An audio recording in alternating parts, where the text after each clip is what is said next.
All right, hello everybody. Welcome back to the episode. We're back. What is this? Episode 57? 57. Yeah. Yes.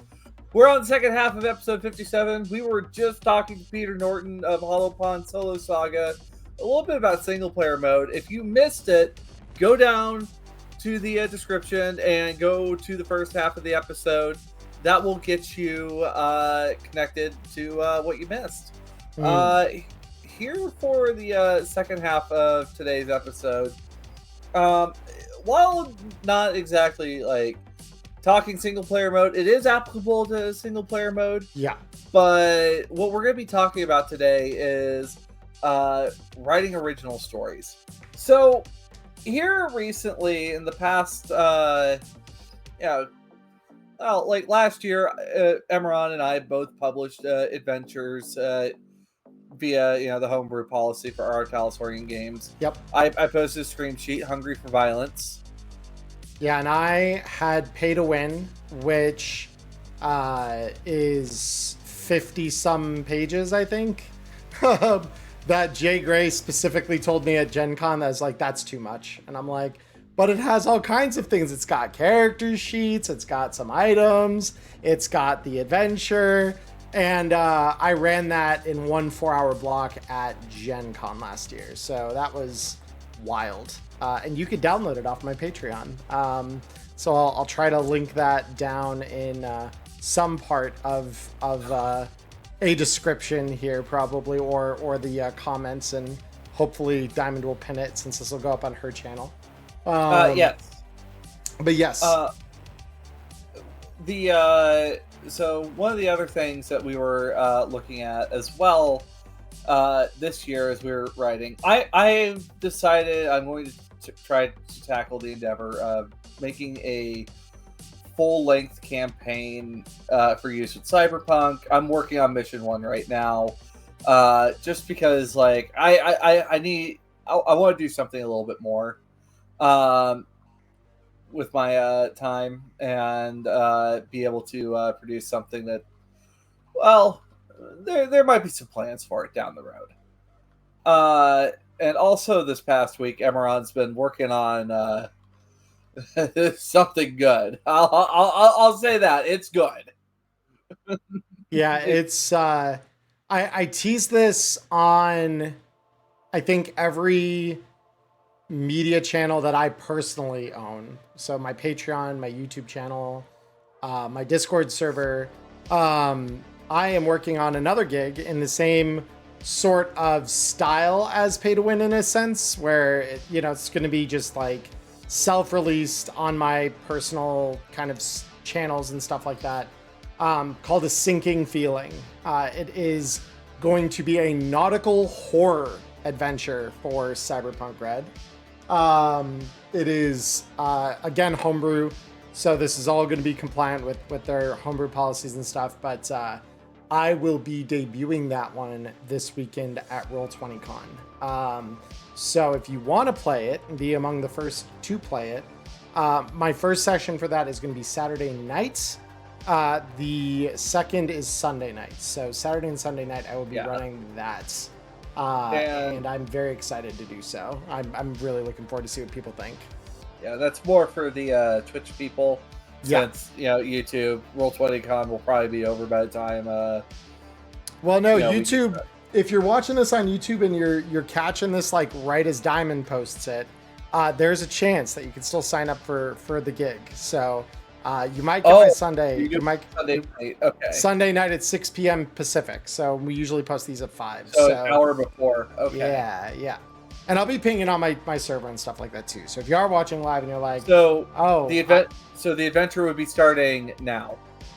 Yeah, like now Sunday night would be roughly, or about 5 minutes from now. Yeah. Well, now, but in the future, no, I'm not gonna go for another Spaceballs reference this week. Anyway, when is now? Then, soon. So,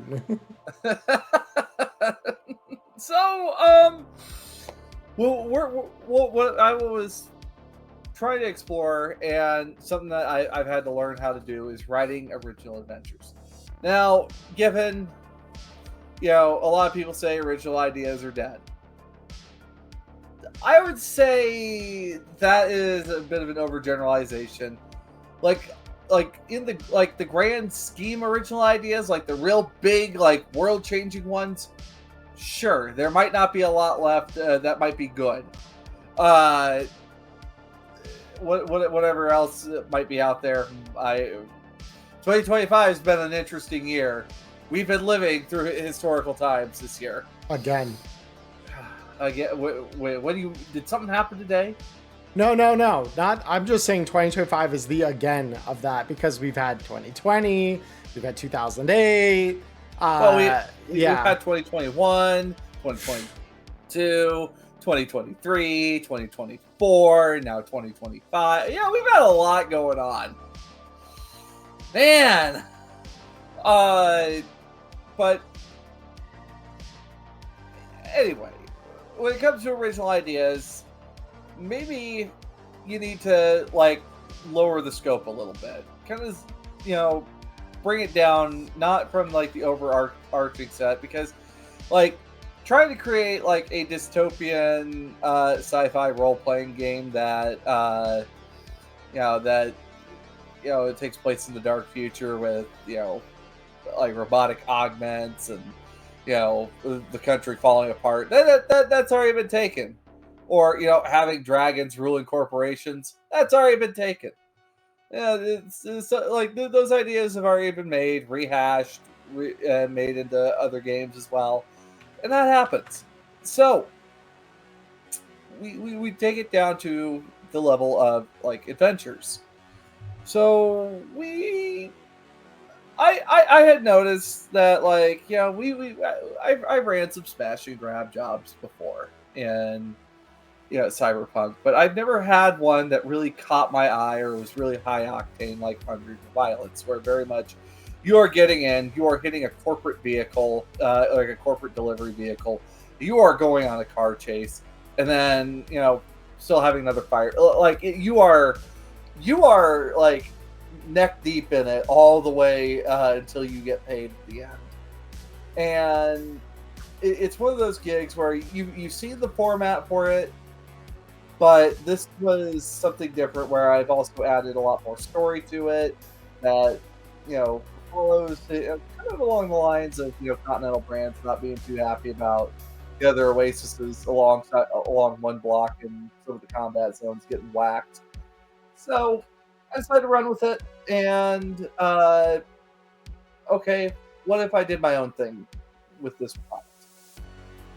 And that's how Hungry for Violence came to be. And Pay to Win, that was an interesting.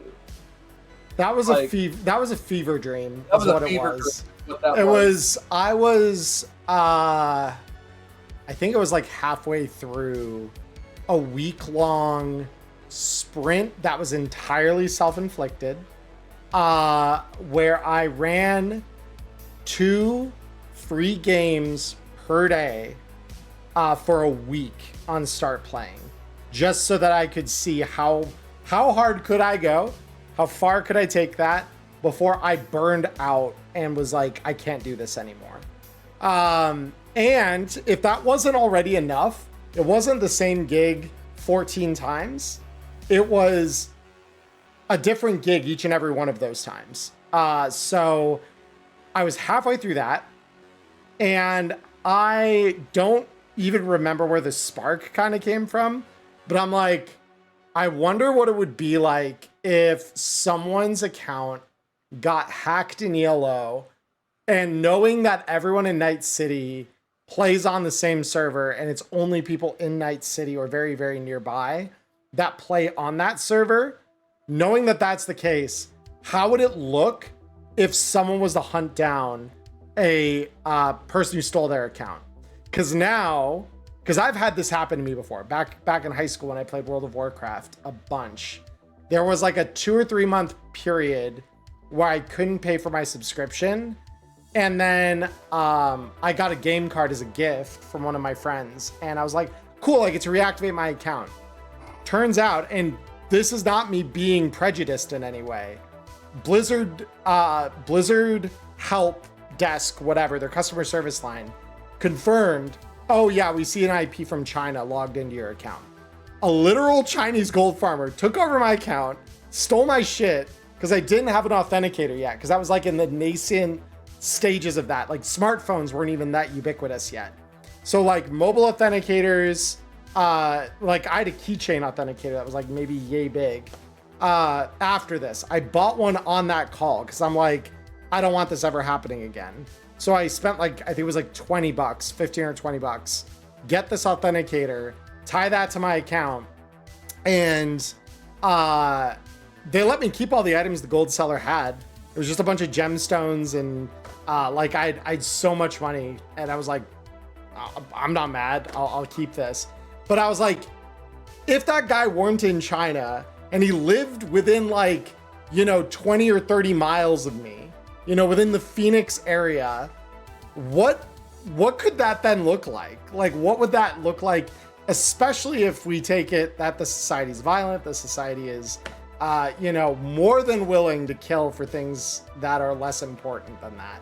And that's kind of where Pay to Win's inception came. So I ran a very rough conceptual draft of that for a group, just like entirely kind of spitballing it, and I had a blast with it, and then I refined that idea until we got what we got out of it. So yeah, and then Prepperjack says Blizzard did the same for me, kept trying to push authenticators instead of restoring my account. Yeah, see, the thing is, they restored my account and they said you should do this so that this doesn't happen again.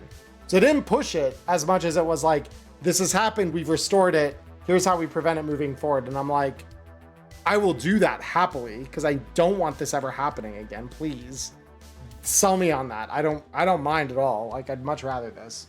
So yeah, that's where Pay to Win came from. Yeah. Long story short. So these past couple weeks, I've been working on, and I had mentioned in the past, I've been working on. I don't have an actual working name for this beyond the weed campaign. That's kind of all I got for it right now. I got an idea of making blue seeing green, or like making green seeing blue, or something like that. But I'm trying to figure out like how to really like put something together, because the original working name, apparently the Pineapple Express, is actually a trademarked strain of cannabis. To something Peter mentioned in part 1 of this, yeah, like you have to check your trademarks, you have to check all that. I thought that was just like one of the many nicknames for it. No. That is trademarked. Yeah. So what I've ended up doing was working my way through like kind of putting a storyboard together. But it turned out, lo and behold, I accidentally, I may or may not have accidentally taken notes from Hope Reborn and applied them over here, because I was just kind of looking at like what would be like some natural street level like plot progression, and then I'm just like, huh. And Emmerron was just like, that. You know what that really sounds like? That kind of is rhyming with the Devil's Cut. And then she's like, oh shit, you're right. Yeah, it kind of sounds like Welcome to the Neighborhood. Oh, damn it! Yeah, no, that was so we kind of talked through some of the structural elements, because it was like, and it's so easy, I think, when you see an idea done extremely well, that you're like, oh, I want to now just emulate that, or I'm going to borrow that. Like even Neon Inferno, like my very first episode was essentially Red Chrome Cargo with preamble. And I'm okay with doing that, because again, like I make no claims that I was entirely original in the way that I, produced that. But it's very much, you want to borrow and like take inspiration without wholesale ripping off the source material. That is a very important aspect of all of that, is like, and it's probably rule number 1. Like when you are writing something, as you begin to develop an idea, the first question you should ask yourself once you have like a very basic outline is, does this look too similar to something else we've seen before? Outside of maybe it's like raw structure, the skeleton essentially that you're building it upon. That's kind of my first thing I check. Is like conceptually, does this look too similar to something that I've also done before? Because you'll do it without thinking. It happens all the time. Yeah. Yeah. However, I don't know how much you want to talk about a sinking feeling. If you don't want to talk about it, it's totally fine. But I feel like it does. It like some portions of it really do show that good show of borrow, not steal. Yeah. I mean, I will say, just because the title art I think does enough to kind of showcase this. It is creature horror, and it is retrieval based. So you are going somewhere to retrieve something and bring it back. And when I first started developing the idea from an outline that chat, some of you were even in that chat. I recognize names. Like Prepper Jack, I know you probably will remember this. For my subathon last year, one of the things I did as a stream was I asked chat to help write an adventure with me and feed me the base template for something. And this is the result of that. This is me finally having the time, energy, and focus to actually develop that into something. And the thing that it looks most similar to, I will say, out of Artel's library was the cleanup crew. And this is not the same thing. Like, on the very surface, there is a couple of things that might look kind of similar, but once you get into the nitty gritty, it's very, very, very different. Cleanup crew is not it's gonna a lie, chase. Cleanup crew looks like a comedy compared to what you're putting in front of us. It's fun. Yeah. Like this is me asking, if I were to do an adventure where survival was not a guarantee and I did not play fair, what is the outcome of that for players? And how effectively can I make that story work within the framework of Cyberpunk, both systemically and within like the world, the themes, the narrative that Cyberpunk more lends itself to? Because like obviously there are horror systems like Call of Cthulhu or Alien that are more focused on just being tense, being narratively very dark. This is me kind of interpreting out some of those elemental bits and putting them into Cyberpunk and like really leaning into that pretty hard. Because there are adventures that explore that sort of darker tone and theme. Reaping the Reaper is a very good example of that for those of you who have played a run. Oh yeah. I won't spoil anything, but there are moments of that adventure where you are like, you know, hanging on every word the GM is saying, because what is happening in front of you is both horrific and incredibly tense, because you're just waiting for something to jump out at you. And it's like, okay, when's it going to happen? And if your GM really plays that out well, you are going to feel it when it finally happens. And the whole scene gets much more desperate. Feels less like a fair fight, much more like an ambush. And it's very, very good if done right. So I wanted to evoke some of those same feelings and focus on that as like the narrative thrust of an entire adventure, rather than it just being like a beat or two. Yeah, and when I sat down to basically go back to the drawing board with Mission 1 here, I had to really and to understand Hungry for Violence is the gray box for what Mission 1 looks like. I'm still figuring out what I'm going to name Mission 1. But I added a few extra beats to Mission 1 that gives it a lot more, like, you know, narrative, like, through line.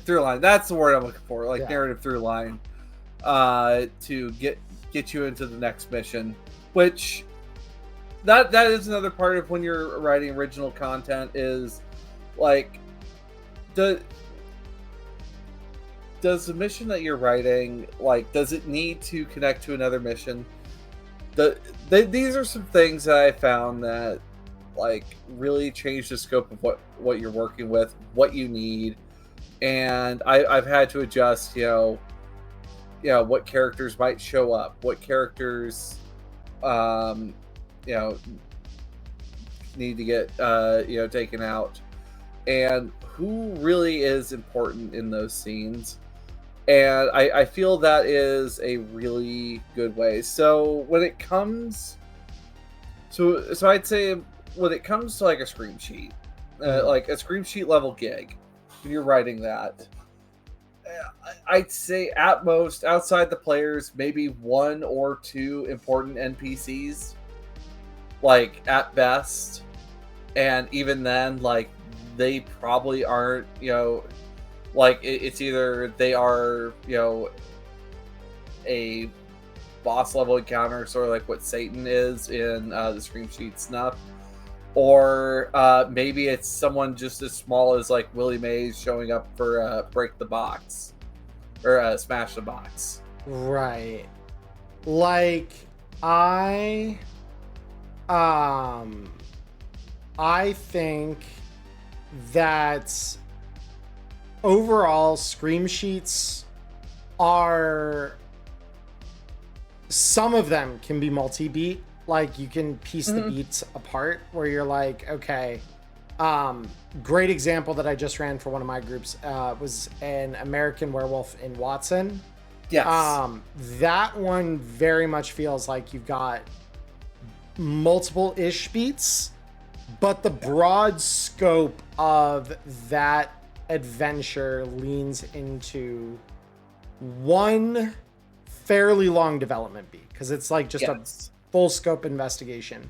So I think like with scream sheets, they are the briefest of adventures because you've got like a hook, a development or cliffhanger of some kind, a climax, and then a resolution. And it's like incredibly linear. Like, you've got 1, 2, 3, 4 kind of things. Yeah, somewhere between like 3 to 5 beats is kind of where I've seen most of them go to. I would say 5 even might be a little much because like American Werewolf and Watson realistically is like you've got more than scenes than beats, but like you've got because there is a difference where it's like sure you could shift the scene. You could shift the scene. Well, no. And I think that it's good to clarify that terminology. Because like, I think it's really easy to mix up like a scene and a beat. Whereas like a scene and a beat in most contexts are the same. Like there's a lot of cases where you could almost use those things interchangeably. But what a beat provides is like, this is the narrative. This is the focus. Like, what are we doing with that time? If you are focusing a single beat, that beat is going to do one thing. Either it's going to develop, which is giving you a bunch of information that you'll then use to solve for a problem later or identify at least a problem that you're hunting down. And then a cliffhanger is, we don't know how this will resolve in its entirety. But rather than exploring for information, we're confronting a problem. Whether that's like a more minor roadblock or whether that is a more major element of the story. And then usually if it's a more major one, you're talking about that not being so much a cliffhanger as it is a climax. It is the end of the broad narrative the story is trying to tell. So a scream sheet, usually I find if you count the hook and the resolution, which are kind of weird bookends, right? Most of the time, a hook means nearly nothing and a resolution means nearly nothing outside of solely being the start and the end point. Like the way that I am playing those beats in Pay to Win is that first hook is a development beat. That first hook is a development beat. You can then bounce off of that. And it kind of does the double development thing, which is kind of not something you want to do all the time. But it's something that like it's meant to kind of just lead you into things, give you an idea and an understanding. But it's like if you play a hook, then play a cliffhanger off of that hook, essentially. If that hook was a development, you want to play a cliffhanger off of it. There should be some kind of roadblock or conflict. And then you're supposed to play development, then you go back and forth with them. So if you only have to do that dance once, it's probably a scream sheet. If you do that dance more than once, now we're talking about it being a longer adventure where you have, if you have like 2 or 3 more beats in the middle there, outside of like, I hooked it, I developed it, then I have a cliffhanger. If it doesn't resolve after that cliffhanger, that's an adventure. That's where we start talking about that longer form, and it turns into something kind of like The Incident would be like a really good example of what that then looks like, rather than it being a, because that's a shorter beat charted adventure, but it's still a beat charted adventure. And when we look at these adventures as well during for example, Street Stories in The Incident, like most of Street Stories in The Incident, these missions can kind of stand, they are able to stand on their own. Like they can be like a 2-3 shot. And when you're writing for those kinds of adventures, like what Peter was talking about earlier today, this is a good time to flex your creativity. Maybe you break out single player mode to work on finding some creating new characters for the setting, maybe pulling some stuff from Danger Gal Dossier, and finding what might be different and like refreshing compared to what might already exist in Street Stories. Or maybe your crew is always doing a specific type of job. Like this is what the crew always does. Maybe they're a heist crew. Maybe they're a hit squad. Maybe they're a trauma team group. Maybe they're investigators, because that's like what my Saturday group is. They're largely investigators, even though they never asked for that. That's what they've kind of gotten. So yeah. So like one of the things that you can do to really and it helps create original adventures is you look at what you've made before and just be like, okay, this is what the players have normally been exposed to. What's different? What would be something else that could be tossed in there? For example, I have done a few investigations in Cyberpunk RED, such as Agents of Desire. Okay, let's see. Agents of Desire is an investigation. I'm trying to think what other investigations we get from Street Stories. Technically, Night at the Opera. Night at the Opera is definitely an investigation. Yeah. And what's Staying Vigilant? Staying Vigilant is kind of more like combat heavy, but no, I would say that's still an investigation. That's still an investigation. Yeah. Because there's the way to think about it is if the primary focus of your mission is uncovering something, it's an investigation. Yeah. If the primary goal of your mission is to retrieve something, you have a retrieval. If your goal is to hunt someone down or a group down, it's an assault. That is kind of the way that plays out overall. Yeah. So, find what your players normally do and just be like, okay, let's throw something different in there together. And perhaps you need some time to figure out how to get your players from point A to point B. And that's where the adventure comes in, because screen sheets, they could usually be done in a session. Maybe with this adventure, perhaps, these guys tend to, do a lot of assaults, but now they got to figure out who tipped off their latest target to them showing up. So now they got to do an investigation story instead. Mm-hmm. And you can take inspiration from what's been put out there, but I find that when you're writing single adventures, finding what your party doesn't normally do really can help you spice up and create new and original adventures.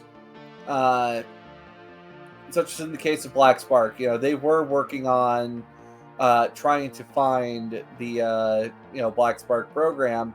However, in the midst of this, they did have to hunt someone down to get the clues.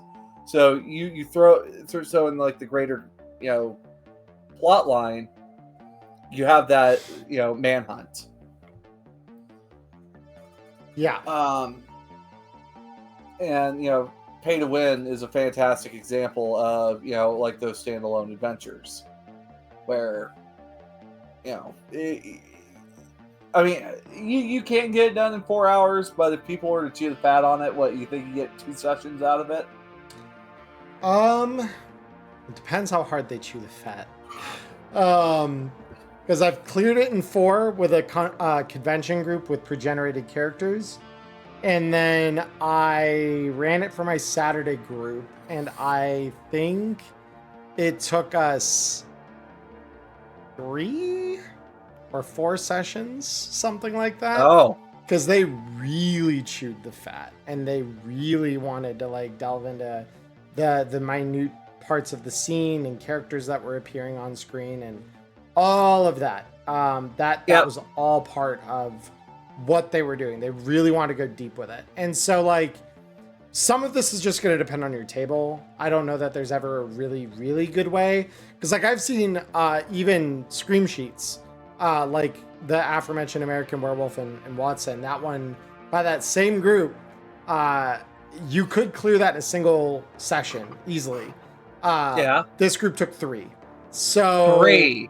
Yeah. So it's, some of it depends. If your players really want to explore the world and they want to be very open-ended about the way they are interacting with characters, and they want to build some of their own narrative moments, like you will take way longer to clear what should be quote unquote by design a 1 or 2 session gig. They can take many more than that if your players are really about that. And I would say this is more of a GMing tip than a writing tip, but like if you're the GM for a group like that, let them go.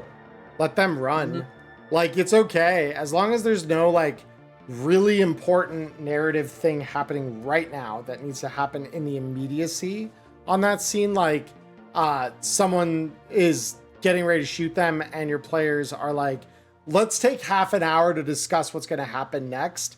And it's like, no, this is imminent. Like, you don't get that half hour of discussion time. There's no world in which that's even remotely okay. Okay, but what kind of gun is he using? Right, exactly. Let's talk about the meta strategy of the fact that this guy has a poor quality gunmart something, and we're gonna do this, that, and the other thing to try and like screw him over because of it. So no. Roll initiative. We're playing it out right now. But if you're like in the middle of an investigation and you're on a development beat and you're like, we want to explore all avenues of this before we make a decision on how we want to resolve it, like, you're investigating. That's your call. Absolutely. No problem. If time's not of the essence, why would I stop you? Like, that's completely fine. Let's dive down those rabbit holes. Let's see what's down there. It's not important that I get to tell the story as GM. It's important that we are all enjoying what's going on. And if that is the way you're enjoying it, like, it's less prep for me. I prepped for 1 session. You gave me 4, and I can just run 4 sessions off of 1 session's worth of prep. Fantastic. What an efficient use of my time. It's so good. And yeah, like with my Saturday crew, there was this longer adventure that they were working on, trying to recover some proprietary tech that Fixer accidentally let slip through his hands. So it first started off with an investigation to figure out where is, or it was an investigation to find where someone is and like where the briefcase ended up, and then it turned it into a hunt for the briefcase itself. Right. Because they ended up figuring out where it is. They just had to go hunt it down, and that's some stuff that you look for. And if you were to write down like an actual like adventure to publish, just do an initial first draft, and then just kind of sit kind of read through it. If it starts to remind you of like anything that you may have seen in a system that you're already playing in, maybe you need to go back, see where it reminded you of things, and then do a second draft and edit, or scrap it. I mean, literally, like what I had planned for Adventure 4 went out the window for Weed Campaign, because lo and behold, I accidentally copied the Devil's Cut, and now we have a Cyber Psycho Hunt. Which is so much, honestly, it's so much better too, because it's like, otherwise, this has been kind of repeated on the Artelsorian Discord quite a bit. But the moment that you are playing a business simulator in Cyberpunk, you are no longer playing Cyberpunk. There are different rules. That is a different game. And if what you're coming to Cyberpunk for is action and intrigue and those things, playing it as a business sim, even if that's kind of the purpose of a campaign that you are designing, if that is the way you're building it, it's not going to be as good. I promise. I've made this mistake. It's not as good. The campaigns where I've tried to do that, there was one in particular where I really tried to lean into that conceptually, and it just didn't work. And so once I let that concept go and like said, okay, let's pick up the narrative here with these same characters, that from that point on, it worked way better. I was much happier with what we were doing. So yeah, like it is okay to admit like this is not the best way that this could be told. When I made Pay to Win, I had to like retool the entire adventure, save the last couple beats, because I knew where I wanted to come in. I knew where I wanted it to end, or where it could end, right? But the middle part was where I was like, okay, I need to like make this flow better. I need to make this make more sense. Like logically, this needs to be, retooled here or there for one reason or another. And I would argue that that's kind of where this bridges into campaign building, because I'd say like campaign building is a step even further, where you have to then analyze like, okay, I've written an adventure here. That adventure was built to do X, Y, and Z as far as like setting these MacGuffins up, setting this narrative up. The moment you start trying to connect that to your next adventure, you need a really strong through line to carry that. Or else what's going to happen, this is really dangerous if you were trying to write this like Diamond or I would, to release it or to, work it in a more like shareable way. The moment you want to share that narrative with someone else, that through line needs to have one solution ultimately, right? Like there's many ways to approach it, but they all come to a nexus point at the end of an adventure. And then that nexus point has to carry you to the start of the next one. And then it can diverge again for a little while until it regathers again. So like campaigns are all about doing that, where you're like breaking off in a million directions and then coming to a nexus, and then breaking off in a million directions and then come to a nexus. And each time you come to that nexus, that is the end of an adventure within the campaign. And so the campaign is really a bunch of that, where you're like divergence across a single adventure that has a particular objective, and then that objective should be gathered to and then lead to the next thing. And in a way, that campaign, break off, regather is going to follow a similar beat structure almost, where like campaign adventure 1 gives us a cliffhanger in the way that it's like, okay, we don't know how all these elements are going to resolve, but we know that when they do, it'll necessitate that we carry this through line to the next thing. I would give examples from Tales of the Red, Hope Reborn, but I would spoil things. So those of you who have played through Adventure 1, though, you'll know what I'm talking about here, where it's like, I mean, there's a couple ways that can resolve, and no matter how they resolve, you will come to the next one. It's just a question of with what resources, with what kind of narrative weight are you carrying the next mission forward at that point. And even then, not to spoil, Hope Reborn, like there are some endings in Hope Reborn where you don't even get to the end of the book. Yep. Mission 6 in particular is not something you're guaranteed at all. Yeah. Like there are some very careful choices you need to make before you get to the 6th chapter. And you can apparently also fuck it up in Mission 3 as well. Yeah. Of course, I would say Mission 3 is like extremely Why are you doing that? Mission 3 is we are tapping out. We have no interest in this narrative. That is the way I look at Mission 3's off, is it's an off-ramp to the narrative. Whereas Mission 5 into 6 is very like, did you choose the right things? Did you make the right choices that lead to the outcome that is the good ending, quote unquote?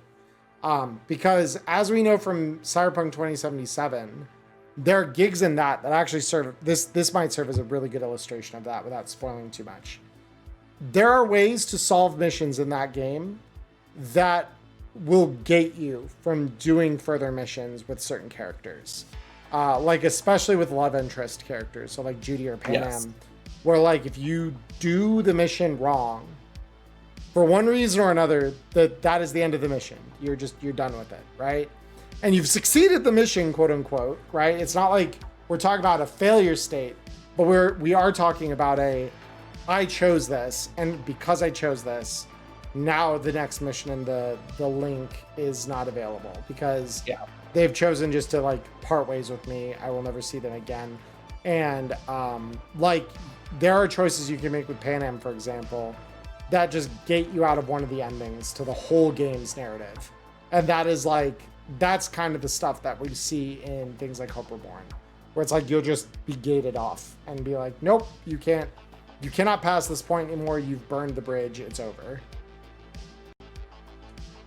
And that's something I'm working on with Weed Campaign, where I've got a very general idea of what these missions look like. It's just now figuring out how to get from mission to mission to mission. And the big thing with it is like, what is the party's objective? By the time they reach mission 5 or mission 6, what will the party have completed that was relevant in mission 1?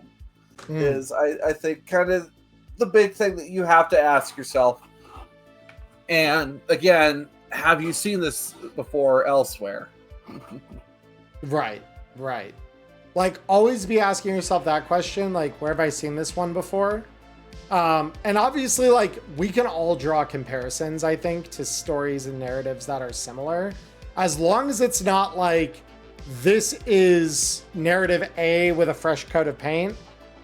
You're good, right? Like as long as you're not just like, this is the wholesale narrative of this thing and we have copied that over wholesale into this, like we've changed, like just as an example here, right? Like running Red Chrome cargo, you are hired by Hornet to retrieve cargo on the train from Red Chrome Legion. So like if what we did instead there is say, oh, instead of Hornet, we are just going to get hired right off the bat by Molly Anderson. And on the train, instead of it being Red Chrome Legion, it's Bozos. And the cargo is still something that they need us to retrieve. Like, that is not enough. Like, that's still really, really close. If you, again, this only applies, though, if you are trying to publish this one way or another. If you are not publishing, you're just running for your own game, go wild, reskin. Nothing wrong with reskinning if it's just for your own table. Like, that is not what we are saying. But if you are looking to write this originally in order to share it, you need the idea to be more original than that. It needs to be clearly identifiable as its own thing. Where like, maybe you've taken like inspiration off of things like, I certainly took inspiration off of some of the elements of the Cleanup Crew when I started really developing the idea, but the Cleanup Crew is still its own thing. Like you would not look at the two adventures side by side and be like, oh yeah, these are the same, because they're not. The Cleanup Crew is very much we're going to retrieve something, and the complications that involve are part of that. but the way that all resolves, the way you lead into it, it's very different. Yeah, and like even like with Hungry for Violence, it was just like Smash the Box, and like I took some notes from Smash the Box and Red Chrome Cargo, and also the Hot Pursuit DLC itself together to pull that mission into a spot. And even then, it's still a far cry from the missions that I was looking at. Right. Yeah. And I think that as long as you can look at it and be like, no, this is my original work, or at the very least, I've mashed these ideas together. So, to a point that I have done something to meaningfully alter the context of these elements, that is transformatively creative enough that you can be like, I feel as though I did not rip any ideas off here, and I have enough original ones that my work and the works that inspired it can stand side by side without one just feeling like, oh, you just did a cheap imitation of, Alien, or you did a cheap imitation of, you did a cheap imitation of Cocaine Bear, would be like a great example that I could draw for like Cleanup Crew. And it's not. It's just not. But you absolutely would understand if you looked at that and were like, I see the inspiration from Cocaine Bear here. Like, you would know that's absolutely could be one of the things that inspired it. Well, even like in the matter of like Cocaine Bear, I have, even long before we had Cyber Bear, and I'm not sure when Cocaine Bear came out, I've had this creature in my setting just known as Nitrous Bear. More biotech is just like, okay, what if we loaded it? What would happen if we put combat drugs in a bear? And I didn't even know Cocaine Bear was a thing. It was just like, okay, a little bit of Black Lace, a little bit of Boost, and a little bit of Synth Coke, and let's see what this thing can do. And now that we have Cyber Bear stats, I'm like, oh yeah. Oh, yeah. Nitrous Bear came to full fruition, and good God. It's really funny. Like they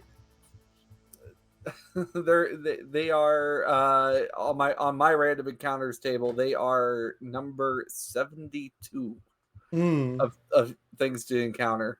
Why 72? I just need something to put in there. So I'm just like, Nitro Bear ? And then it was just like, okay, but what is this? And that's how that happened. Yeah. No, and that's the thing. It's like, ideas don't have to be from the ground up original. Like Diamond can point out at the beginning. Mm-hmm. There's very few ideas that have never been done before, but your narrative and the context has to be different enough, because otherwise it's just not interesting. And people will just accuse you of either plagiarizing or at the worst it's plagiarism. At the very least, the negative thing that they'll probably say about it is it's a poor imitation. I think of oh man, there's some really great media examples of this that I'm trying to call to mind on a whim right now. But like, if you here's one. Even if the original on this was incredibly ridiculous, Sharknado. All right, so like Sharknado, fairly ridiculous sci-fi, like very campy, very out there. But when it's released, relatively novel concept, right? Playing off of natural disaster films and just utterly campy sci-fi.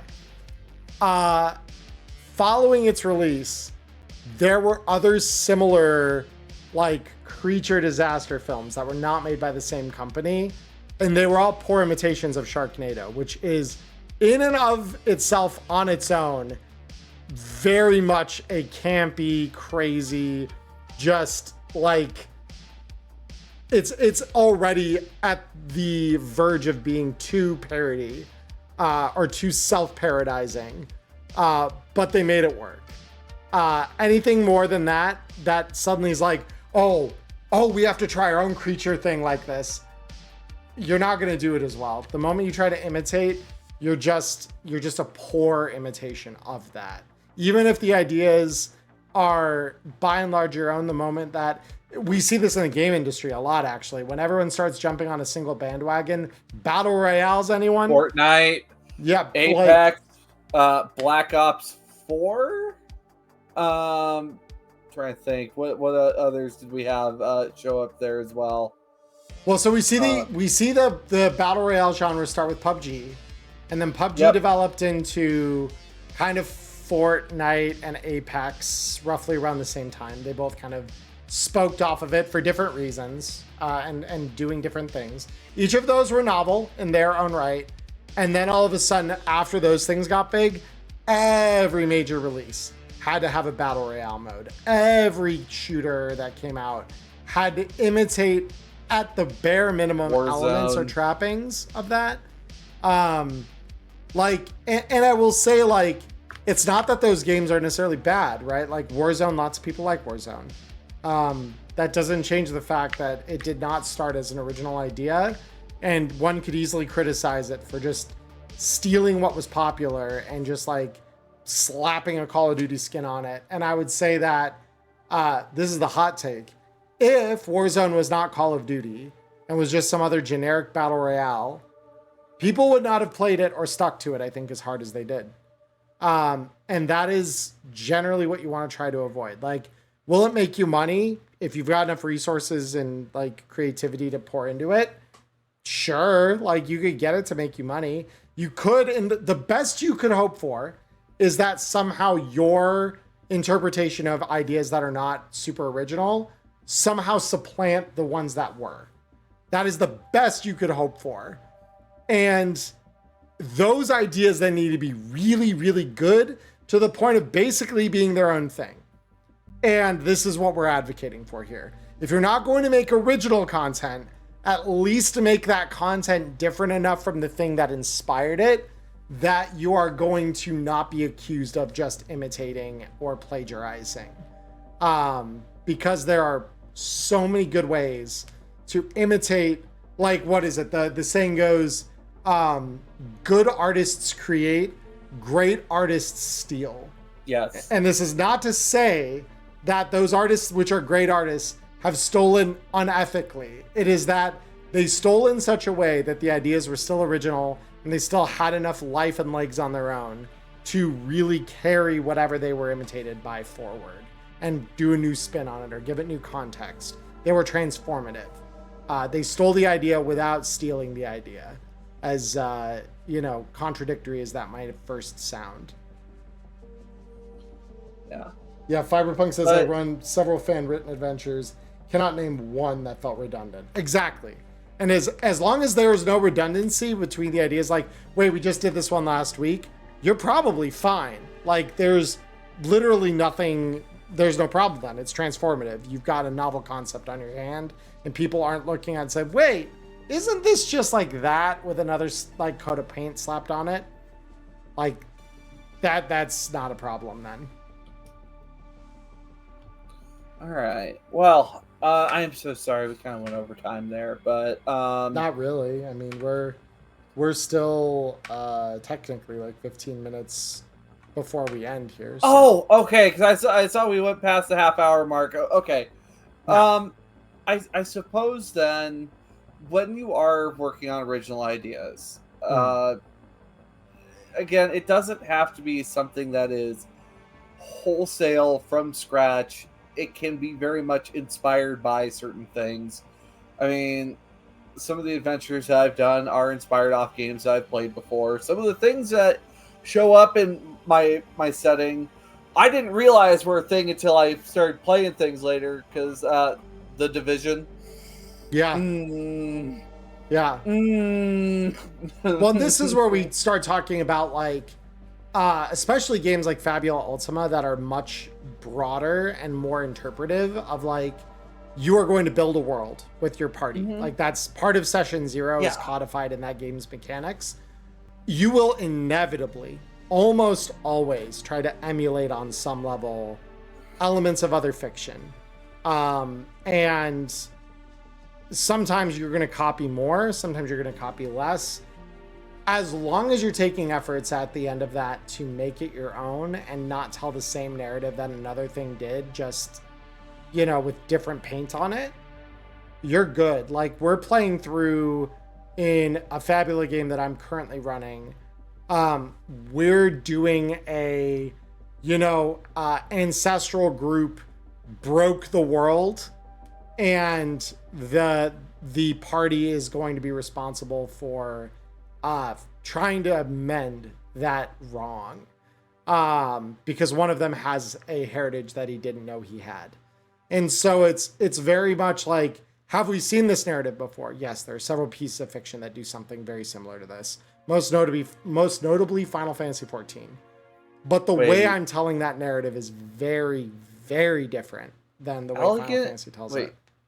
Are we referencing the Alligans or the Ascians? Oh, the Alligans. Like, there are repeated cases where you can make it like the Alligans broke the source, the Ascians broke the metaverse essentially of 14. Like, the universe itself was shattered by their choice. Like, all of it applies. Yeah, and it's the reason it's a tropey thing is because all of them center back to JRPGs, which is essentially what Fabula is really trying to emulate. I mean, pull from what you want. Tell the story that you wish. Just, you know, don't copy paste. Right. Yep. Yeah. JRPGs eventually fight God. We all know this. The narrative is inevitable. You will fight God. But how you get to fighting God is the important part. As long as that isn't weird or ripped off, you're going to have a good time. Most dystopian stories leave you with having to ask, you know, very, very tough questions, and you don't like either answer. Yeah. Most, oh gosh, I'm trying to think. Most heroic fantasies, you are very much going to hear the villain's evil plan at some point. Right. I mean, it has to happen. Or what kind of campaign are you doing? To use Japan's interpretation of that narrative, heroic fantasy is going off to kill the Demon King all the time. It's always about going to kill the Demon King. It does not matter like what that Demon King's position in the world is. It does not matter where they've resided. Like, it doesn't matter what shape they take, whether they're actually a demon or if they're a group of undead or they are some other force for evil in the world. Maybe it's an evil king. You know, all of them center back to the core narrative beat of go to kill the Demon King. And then whatever the challenges that lead to that are, that's where the story is interesting. Isn't there just like, I'm pretty sure there are webcomics out about just, you know, the demon royalty just being like, well, here comes the party again. There are. There's, I mean, probably the most popular anime version of it that I can immediately think of, where it kind of flips the script on itself, and its perspective is from the Demon King, would be Overlord. Overlord's like a fantastic example of what that looks like. So that's where, like, then yeah, I mean, you could have narrative subversions too. And it's not so much about, or more recently, like my wife and I just watched Frieren. And Frieren is, the adventure is over. We killed the Demon King, right? And we're dealing with what happens in a world where that objective is done. And that is no longer the narrative impetus. And instead we have to deal with the piece that follows, or the vestiges of that legacy. And that is what that story then becomes about. And so, again, all of these things, there's some core narrative elements that there was a Demon King or there is a Demon King. There's a group of adventurers. Fantasy is real. You know, magic is real. Like, all of that gets interpreted. Elves, dwarves, like, even very, like, contextually, like, they feel very similar. Like, I've seen elves like this before. I've seen dwarves like this before. I've seen priests like this depicted this way in terms of the way that their powers make manifest or things like that. But the way that those are introduced or the context around them, like for example, in like Warcraft, priests have to be incredibly holy people. They need to like manifest the light in this way that is like very like, I am pious, I am pure, I am all of these things.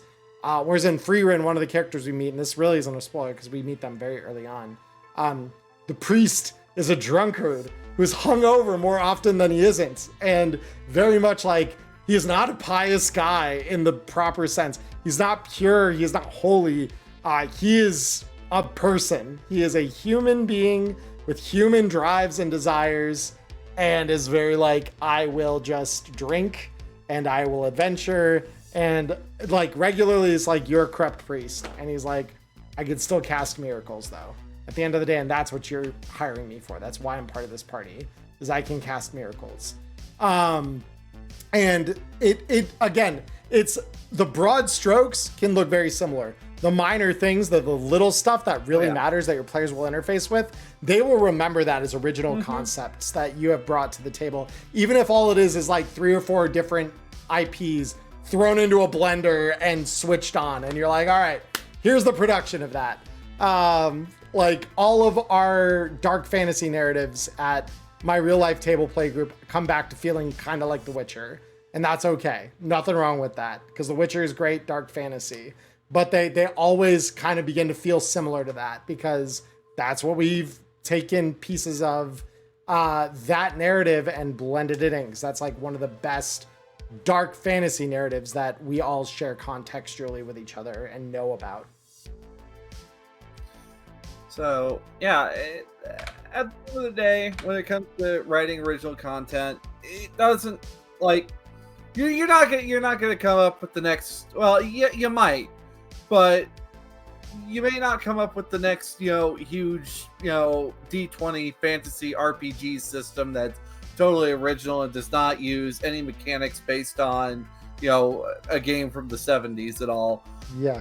But you still might be able to tell adventures of, you might be able to write stories or produce like a smaller, game system inspired by such things, and there was, Emmerron and I, and my wife were having a discussion about this earlier.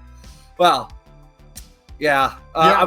It was a discussion. That's a fair interpretation. But, like Morkborg, which I in fact learned today, is inspired by by OSR, old school role playing, which is effectively old school D&D if you dig deep enough. Yeah.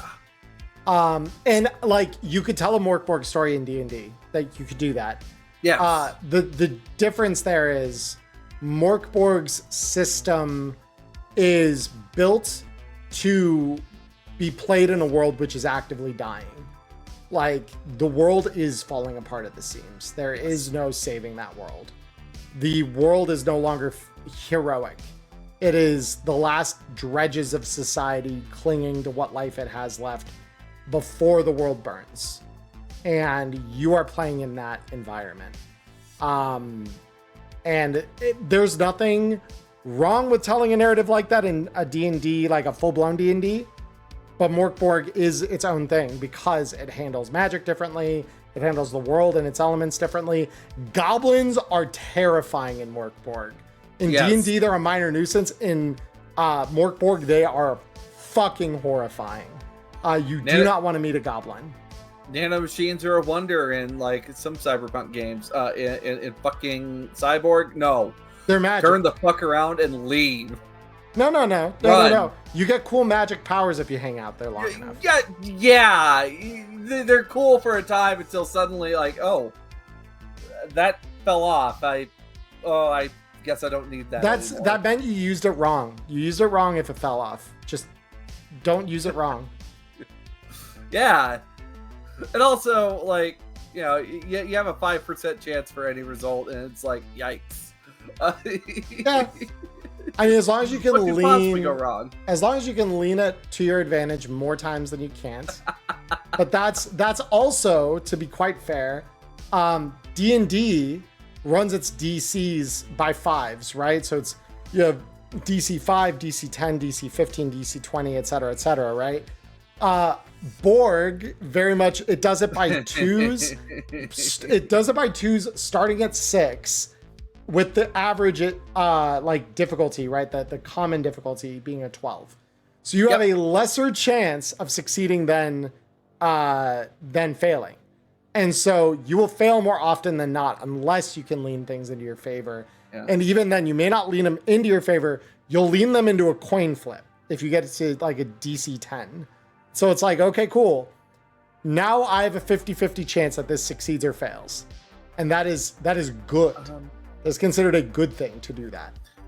And I suppose, like, even for, like, you know, mainline games, like for Free League Publishing with Blade Runner, I won't spoil too much of the Immortal game. I really hope to see more coming from Blade Runner. I really hope so. Tomas, please. But you know, like case files 1 and 2, you can definitely see the inspirations from the movies, right? Including even calls to like certain scenes that actually show up in movies as well. Right. That, you know, you could use those as jam tools. But, you know, even then, Tomas still wrote adventures that, while maybe inspired by, were not just a copy and paste of either Ridley Scott's, Blade Runner, or I'm trying to remember who did 2049. Yeah, I don't know off the rip. I still need to watch 2049. I haven't seen it yet. But yeah. But ultimately, and even then, like, to take it a step even further out, because like it would make sense if they ripped off their own IP to a certain extent, right? Like that's just, you're playing Blade Runner then, because that's what the Blade Runner IP is built for. But if you look at, say, Cyberpunk and compare it to Blade Runner, you can see the clear inspirations there too. And you could see like in particular, I think of the way that Night City is depicted on the Night City sourcebook from 2020. And you compare that to how we see the kind of intro camera panning in across LA in Blade Runner, the first Blade Runner film. And there's a lot that you could see like lined up, you know, beat to beat of like, that's how we got that iconography. Or even like in more modern settings, like Star Citizen, the moment you fly into Hurston, you're going to be immediately reminded of like Tyrell Corporation and all of that. It's incredible how like you fly on and you see Hurston Dynamics, the big temple almost to the Hurston family, and you see the same thing in Blade Runner with Tyrell. And it's like, eventually you're going to mimic elements of that no matter how you cut it. But the contexts are similar in their dystopia, different in their application and the context they fill in the world itself. Yep. In Blade Runner, that's the whole world. In Star Citizen, that's one corner of the world.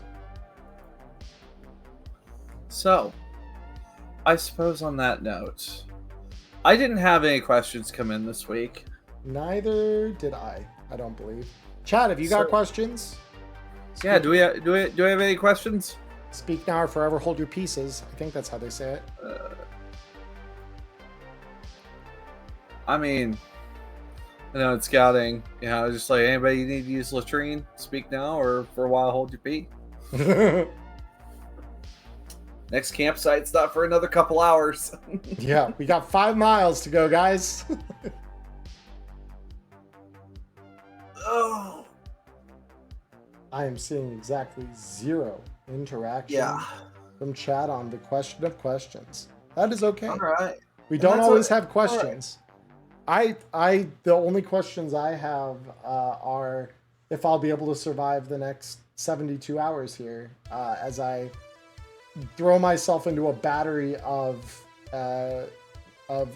quests of games which I am running. I'm still actively programming into Roll20 as a total Roll20 novice. So it's going to be fun.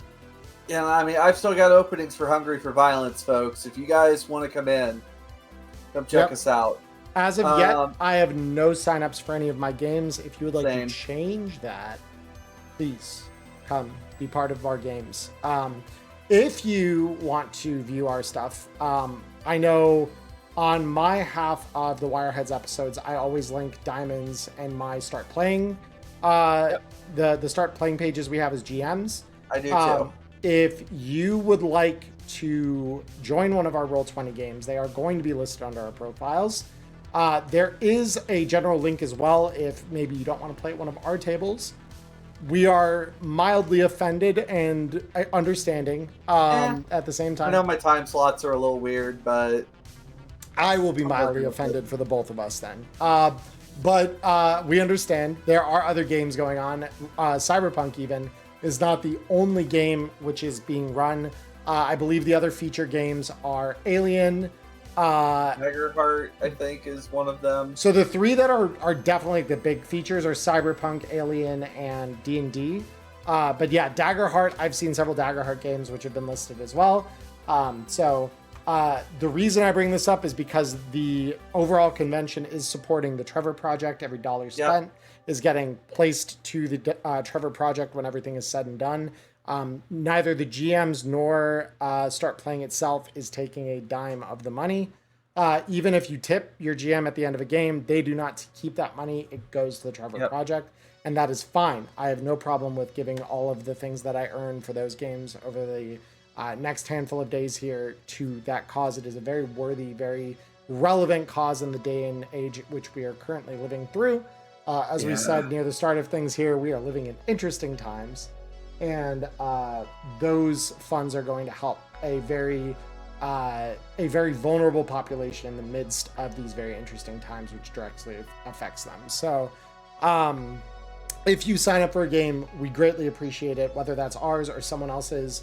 One Dice TTRPG is also one part of Roll20 Con. So if you want to play at his table, I need to see. I'm going to check real quick if he has games set up still, because I know he had stuff set up. He has one. He only has one of his seats filled. That is a travesty. Oh, that is a travesty. If I don't end up filling my game for that, I may just buy a seat at his table, because I need to play that. Because he's running a 2077 gig called The Unfortunate Convoy at 1 tomorrow. So if you want to play with Rob Barefoot, the man, the myth, the media manager, you are able to do that tomorrow for $25 a seat and support the Trevor Project. So highly encourage it if you are not busy and have the means to. But I think that's all the shilling I need to do for right now.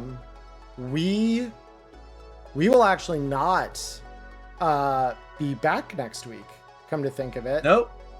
We are going to be in Tucson, Arizona, getting ready for RenCon. We are arriving the day before just so we get a lay of the land and everything. But RenCon is next weekend. If you are in Arizona or near enough Arizona and would like to come be part of that, tickets are already on sale. I mean, badges. They're badges technically, but yeah. Badges are on sale. You can sign up for games. That is all ready to go. Diamond and I, as well as several of our local friends, will be running several games across the 3-day convention down there next weekend. So that is also something that we are looking forward to. But as such, we will not have the ability really to run the podcast next week because we are going to be very busy getting all of that set up. But yeah, Diamond, anything else from your side of the world that you want to discuss or mention? Yeah, I mean, I guess just as a general mention, I mean, even though, the show will be going up on Sunday, even if you can't make it out for Roll20 Con, consider donating to the Trevor Project. It's one of those that the Trevor Project basically kept my life from taking a very bad turn. So it's a very important cause to me. And it's one of those that they do good work, and the fact that their funding's been cut does, I have words I cannot share on here, but if you watch this program and you're getting offended over this, like, I don't know how long you've been watching this program for, but yeah, I don't know what to tell you. The word that I will simply say, because I am very happily cishet, but trans rights are human rights. That is all there is to it, and we all deserve to live, regardless of who we choose to love or the way we choose to identify with the world. No one should be forced to die because of those things. Those are so far below reasons to have someone no longer exist. So please make sure people are still here tomorrow. And if you do join us for Roll20Con this weekend or join another game, you are ensuring that those rights and the right to live for these people can continue. And is massively important. Keeping the crisis hotline up is important. Deeply important. Yeah. Yeah. That being said, as always, guys, I'm Diamond Dust. And I am Emmerron. And thank you for tuning in to Wireheads. Now, what are you doing here? Go home. Leave. Bye. You can go home, but you can't stay here. Peace, guys. We're out.